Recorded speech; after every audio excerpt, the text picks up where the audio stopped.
So let's create an enemy sprite.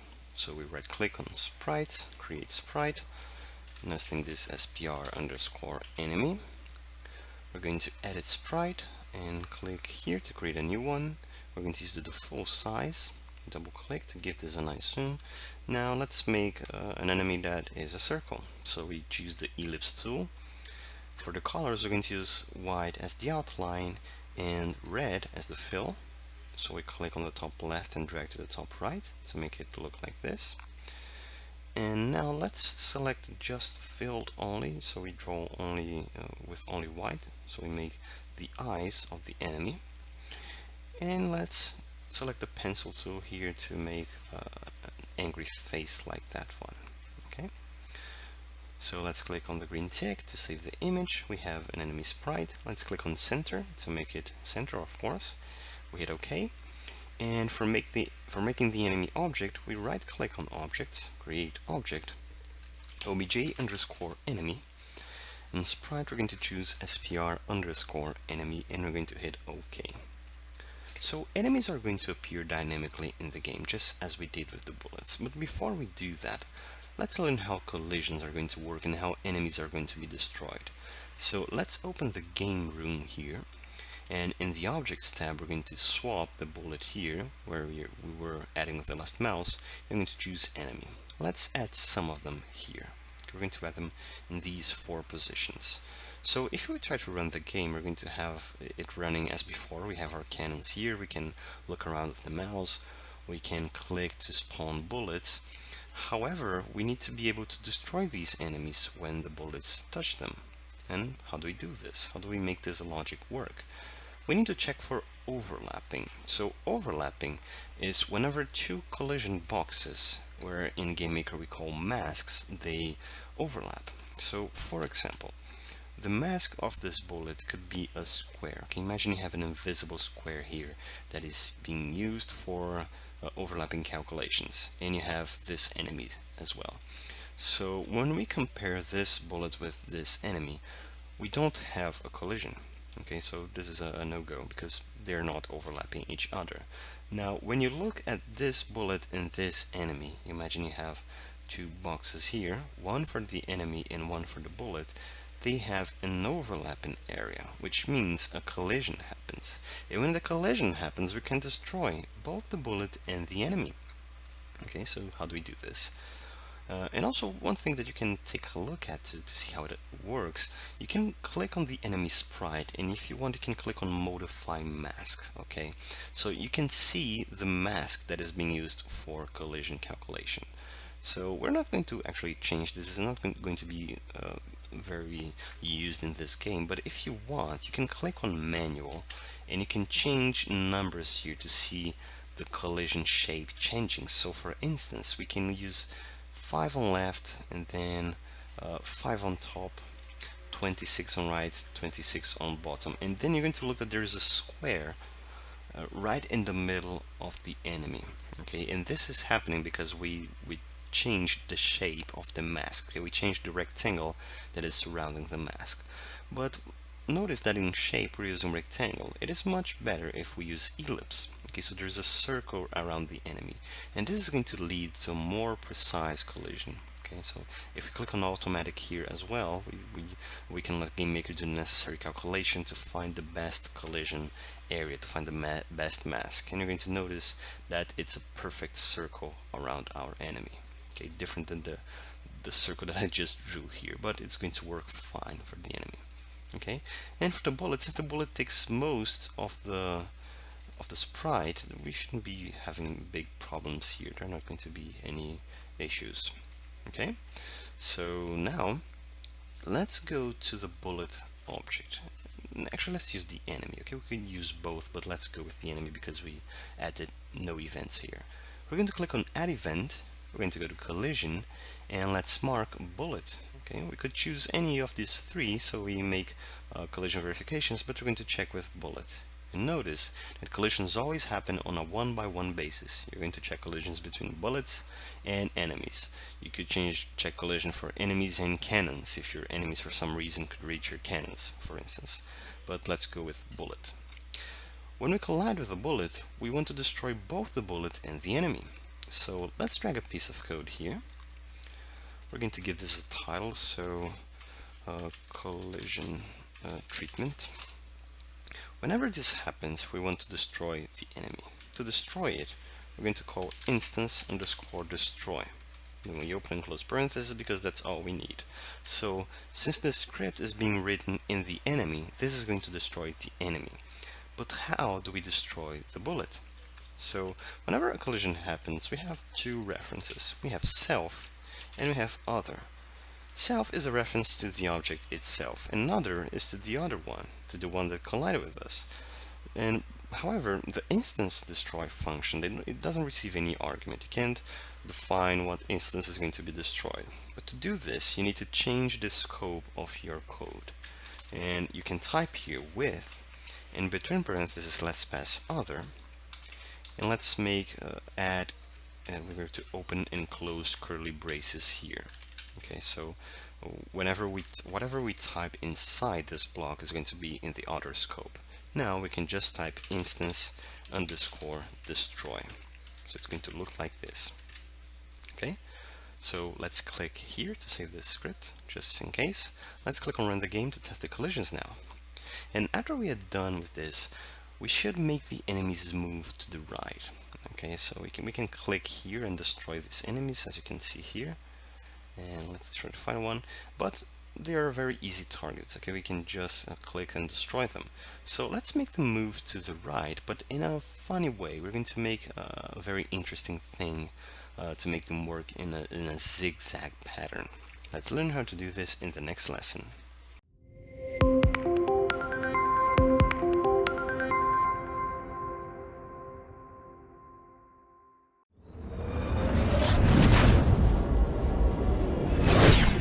Making the enemies move in a zigzag pattern is actually pretty easy. We're going to use a little mathematical trick. So let's go to add event and add create event. Let's drag a piece of code here. I'm going to type 3 slashes and type initialize variables. We're going to declare an instance variable here. Let's use original underscore y as going to be y. So it doesn't matter where the enemy is spawned, we're going to know where it is, its original vertical position, what is its original y. So let's close that. And we're going to add now the step event, which is called every time the enemy is processed. Let's drag a piece of code here, and we're going to add 3 slashes, and we're going to put make enemy move. So instead of using speed, we're going to use X. Okay, so we could use speed, it would work just fine, but since we're going to make something a bit more sophisticated here, we're going to make a very quick mathematical addition. Let's work with X and Y. So X, we're going to add 1 to it. So when we type X plus equals 1, we're actually typing X equals to X plus 1. Okay, so if the position of the enemy is 25, then the new position is going to be 26. If it is 26, then it's going to become 27. And that's how quick the enemy is going to move horizontally. Okay, 1 pixel at a time, 60 times per second. Now we want to set the Y position. The Y position is always going to be relative to original Y. Okay, so if we run the code like this, if we click on run the game now, and wait for the code to compile and let the enemy move, they're going to move to the right as usual, okay, because we're incrementing its horizontal position, but they are standing still in the vertical axis. So here's the trick. You're going to add after original underscore y, we're going to add an addition. So let's increase this by sin. Okay, this is a sine function. We're going to you don't need to know the mathematical details of that, but we're going to put inside the sine function x divided by 20, and outside the function we're going to multiply by 20. Okay, this is a trigonometry operation, and whenever you call a sine or cosine functions, they're going to return a number that could range from -1 to 1, and it works in a circle pattern. So when we use the sine function, the enemies are going to work in this zigzag way. Okay, that's simple. Now You might not want the details, but maybe you want to change how frequently the enemies are moving, or how far up and down they can go. You can just change these two things. If you change the division here, okay, so if I instead of dividing by 20, I divide by 5, this is going to be a larger number. So the larger the number here, the greater the frequency of this movement is going to happen. So I'm going to have a movement that is going to be 5 times more frequent because I changed from 20 to 5. So it's going to look like this. Okay, they're moving very quickly. Now, let me restore that to 20. If I multiply the result of this operation, instead of 20, if I use 2, for example, then we're going to change the amplitude of the movement. We're going to change how far up and down the enemies are going to move. Okay, so they're going to work like this. Okay, they're barely moving up and down. Okay, very smoothly doing that. So you can use 20 and 20 here because I think it was something that worked pretty well. Okay, it's a nice value. It contains a smooth visual, and you can carefully shoot at the enemies to try to avoid them from reaching the end of the game. Okay, so in the next video, let's learn how to dynamically add these enemies here and have a nice challenge.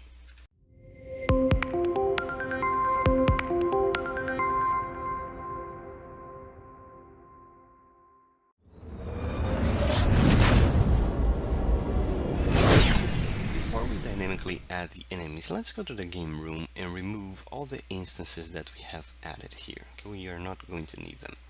So, to make these enemies, we need something that is going to tell us when it is time to spawn an enemy. Okay, we need something that is going to make them appear. So let's make an abstract object, an object that contains no sprite. We're going to make a game controller. So here in the objects folder, let's create an object. This is going to be named obj_game_controller. It will contain no sprite, so we can just hit OK here. That is going to be saved. In our room, in the Objects tab, let's select the game controller just to make sure it is going to be loaded in the game. So I can just click here with the left mouse button, and you're going to see that blue circle with a red question mark just to say that it contains no sprite. But that already means our game controller is here, operating, right? So in the game controller, we're going to use two events. We're going to click on Add Event and select Create, and we're going to click on Add Event and select Step. Okay, the two most usual events. On Create, we're going to drag this script block here. As usual, let's name this Initialize Variables, and I'm going to declare a timer variable, instance variable, that is going to start as 0, and I'm going to declare a duration that is going to be 60. So the way we're going to code this won't use milliseconds, it's going to use frames. Okay, we're going to make a timer that is going to work based in frames. Okay, so whenever an enemy is spawned, the timer is going to be set to duration, then it's going to wait for 60 frames to pass, and then the timer is going to spawn another enemy, and that is going to be how it's going to work over time. And to make this interesting, we can decrease the duration every time we spawn a new enemy. So let's define also a minimum duration, and let's use 15 here. So it's going to be 4 enemies a second. This should be interesting. Okay, so we have timer, duration, and minimum duration. Let's go to the game controller, to the step event. Let's drag the script block here, and we're going to name this spawning enemies. Actually, let's use spawn enemies. Okay, so first of all, we're going to type timer minus minus, which is the same thing as type minus equals 1. So we're going to decrease the timer by 1 frame. Now we're going to type if timer is lesser or equal than 0. That means it is time to spawn an enemy. Now the question here is, where are we going to spawn this enemy? Let's go back to our room here and let's add an enemy just to take a look on what range we're allowed to spawn our enemy. We're going to the Objects tab. Let's click here and select Enemy, and let's click in the window. So when we click and drag the enemy, you notice that here in the position X and Y, you're going to see the values of wherever the enemy is standing. So the idea is to get the X position immediately outside of the room, so that is minus 32, and get the vertical positions that we can use. So for example, we can use from 100 and no, that would be too much. We can use from 192 to 384, for example. Okay, that would be the position that we're going to use. So let's go to the game controller where we say step, and here we're going to type instance underscore create, and the arguments are going to be the x position, which is minus 32. Now the y, it's something that has to range between 192 and 284. How do we make this work? How do we get a random number that is going to range from 192 and 284? You can type 192 plus 384 minus 192. If you take a look at this, what do you get? If you get 192 and you increase 384 and decrease 192, you're going to get 384.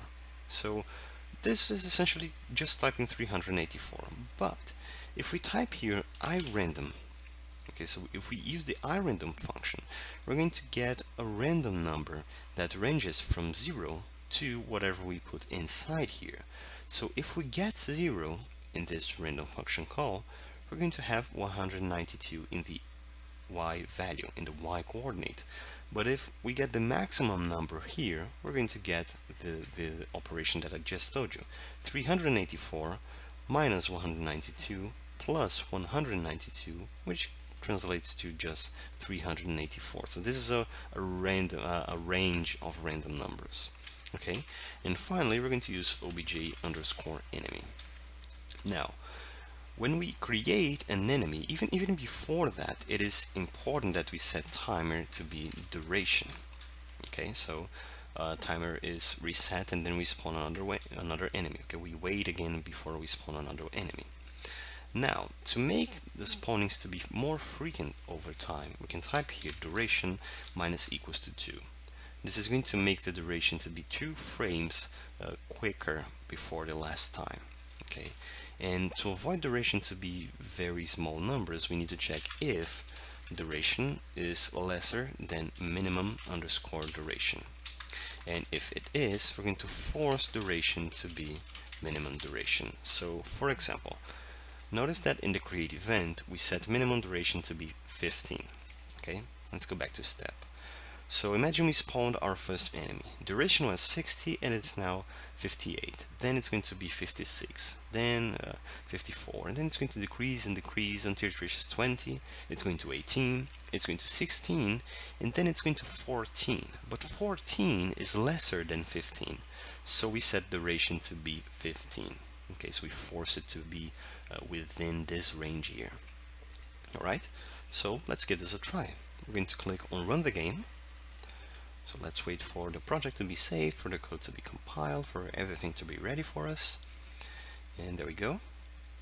We have our players here. We have 2 enemies, 2 because I probably left one outside of the room, and we have the enemies spawning and a bit more frequently after some time passes. Okay, so we probably have a scenario here where we can't exactly beat this game because there's going to be too many enemies, as we can see here.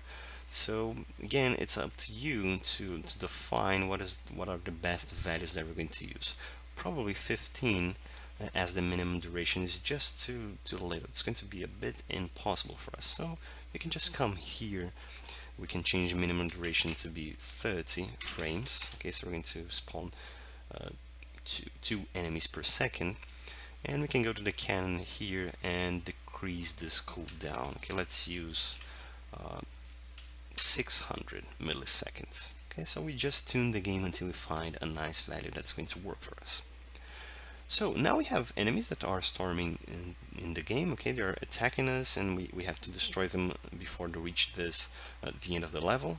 Okay, and it is interesting to have an interface because we're going to send the instruction that is going to be click to destroy enemies, click to shoot. Okay, this should be enough for the player to understand what's going to happen. So we add click to shoot, and then after that we're going to see if the enemies reach the right portion of the window, and if they do, we send a game over message and restart our game. Okay, so let's go ahead and learn how to make an interface in the next lesson.